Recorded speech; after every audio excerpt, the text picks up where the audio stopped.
Samoan food for me is it has to have the taste. Henry's food, I think you see the heart and the passion come through. When you're at a restaurant of this level, obviously the dish needs to look lovely. How does this dish look? How does it photograph? But that's never the first thought of it. It's always about the taste. It's always about the flavors. I know for him, that's always the first priority. Something from the umu, that's Samoan to me. As soon as they bite, that food memory triggers. For him, it's always important to get that food memory, the reflection of home into those dishes. And it takes them back to something that nobody else can compete with, which is a memory of their loved one making this for them. Every time that we've had Samoans in, they are proud of where their food has gotten to.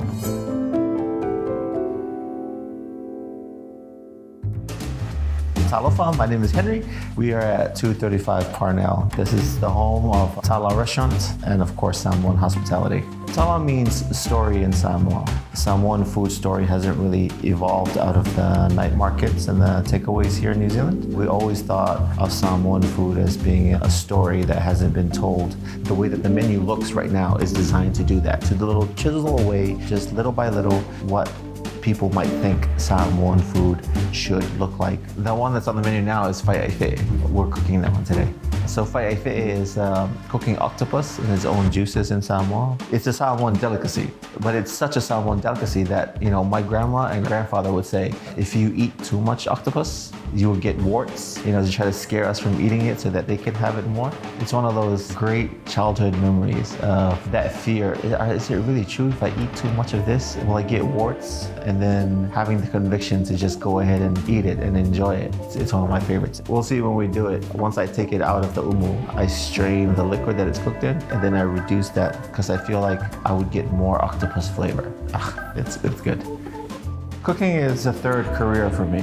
The food was a chore.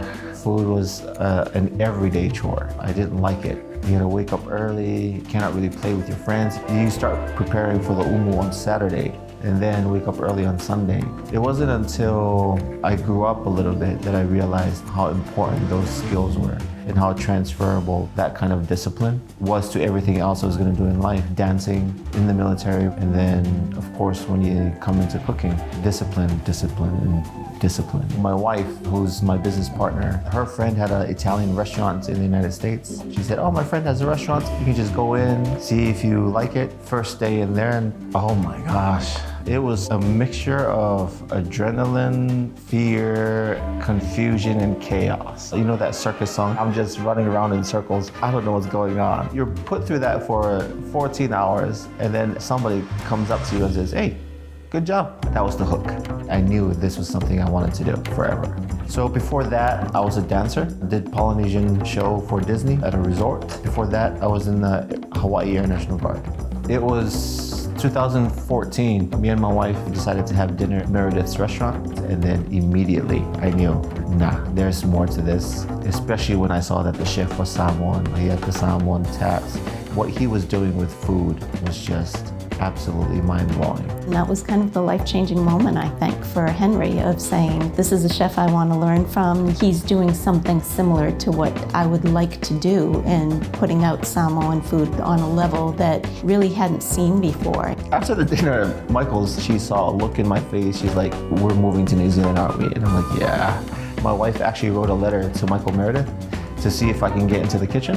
As soon as he replied, we packed up everything that we had in Samoa and moved to New Zealand. And then I got to stage there. And in turn, I went to work for Michael on the business end as well. So that's where I kind of learned a lot of what I'm doing now. I had never worked in hospitality before. I found that working that role at Michael's was one of my favorite jobs. I liked that better than practicing law, really. And it was, I think, because every day was different and it was exciting. He would have this saying that was right on top of the pass. It said, in all professions, but especially in cooking, one is a student all his life. And he instills that always learning mentality so that you're not at a point where you get a degree and you say, hey, I've learned it.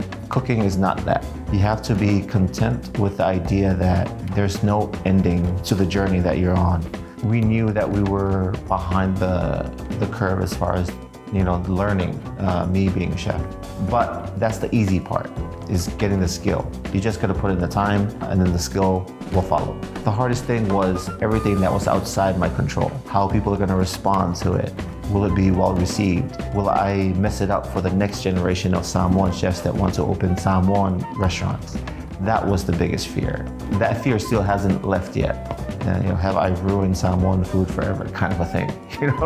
We were very careful coming up with a Samoan sit-down restaurant because we didn't want to be kitsch. I dance at the luau at Disney. I know what that fake flower lady looks like. I know what the music that would play, the decoration, with the tikis and the statues, the tiki torches. So we were very aware that in order for a Samoan food story to continue, we cannot fall into that kitsch mentality. We cannot just make it like a tiki bar. For us, a few key things were we knew we needed an open kitchen. We can't pull off this experience with the heavy guest interaction if the kitchen is hidden, and the open fire was another big one. When this place opened up, it was the fact that the fireplace was already here, and then I knew I could finally have the umu inside the restaurant. I was like, okay, now's the time.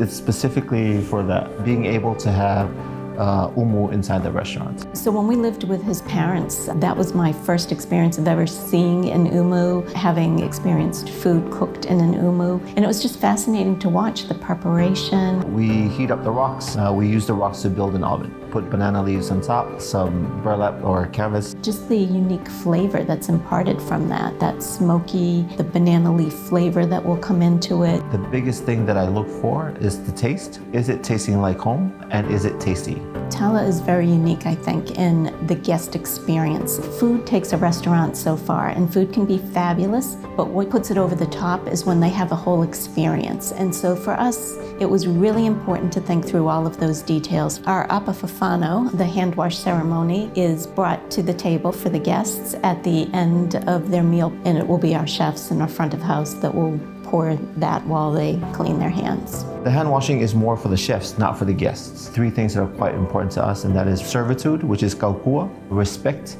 which is the fa'aloalo, and of course gratitude. Those are the 3 most important things that guide the service here at Tala, guides Samoan hospitality.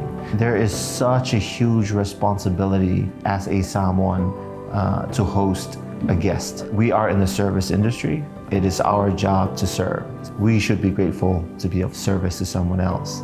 I want the guests to feel that by the way that we move, the way that we act, the way that we describe, the way that we tell the stories that come with the dishes. There's been intention and thought in almost every aspect of this. We wanted that casual elegance. We want our guests to come in and know that this is a high-end experience, but feel comfortable in the space. I want them to have a good time and enjoy this. That is Samoan hospitality. The measure of success will never be around how busy we are. The measure of success for us is, again, those fears of, have I ruined Samoan food? That is a bigger responsibility. The people that came before me, all the Samoans that have worked hard, afforded me the opportunity that I'm here today enjoying. And I don't want to be the guy that ruins it for the next person coming up. I think it's always to do better than we've done. We've been very fortunate this first year that sitting in that niche lane, we've gotten a lot of attention, which we're super thankful for. We've been very fortunate to receive the awards that we have. But for Henry and I, it's always looking forward and thinking, how do you improve on that? The reception has been amazing.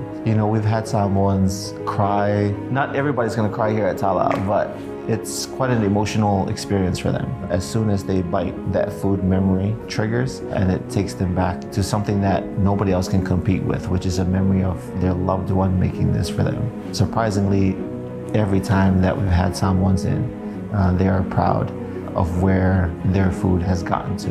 In hospitality, I think there's never-ending challenges, every day.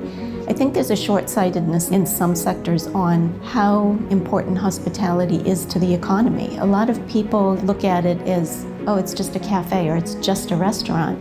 But when you add all of these up, This is a huge part of the economic force. It's really a key function that we've seen Hospitality New Zealand step in and really be an advocate for many of the owner-operators like ourselves, where your voice can only go so far. But when you have an organization to collectively speak on our behalf, I think that's where we can start making a difference. You think opening a business, you just open a restaurant and that's all you need to know. Come to find out, no.